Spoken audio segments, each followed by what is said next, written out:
we're dealing with trying to find the domain, the vertical asymptote, and the horizontal asymptote. Okay, first we want to find the domain, and domain are our x values here, so we're trying to determine what our possible x values can be.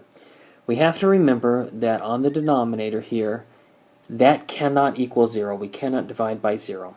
So what we're going to do is we're trying to find the value for x that makes this entire expression portion equal to 0. So the way that we find that out is we take this denominator portion, 5x plus 20, and we set that equal to 0 because we're trying to determine what value would make that denominator 0.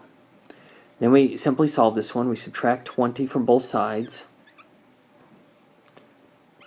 5x equals negative 20, so x would equal negative 4. Okay, so for the domain could be anything. All real numbers except negative 4. Okay, so that's our domain on this one.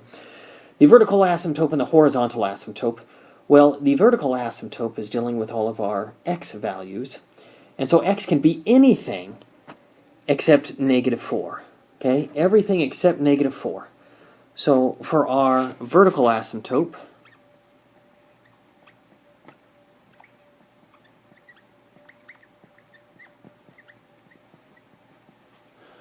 that would be x equals negative 4.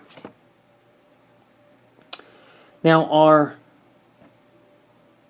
horizontal asymptote, and we're going to get into this a little bit more in the next section, but the horizontal asymptote for right now, if we were to graph this particular one, the graph would look something like this.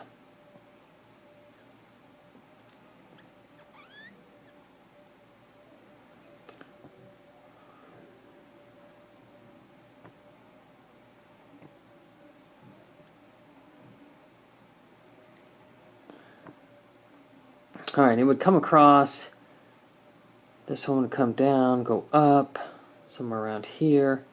This one will come across and go down right about here. Okay. Now, on this one, the vertical asymptote is right here. This is this dotted line here, right at x equals negative 4. Okay. The horizontal asymptote on this particular one is going to go straight across here. It's still going to be at y equals 0. So our horizontal asymptote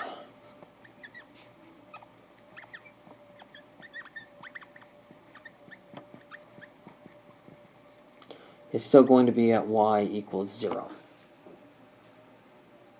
Let's see. Oops.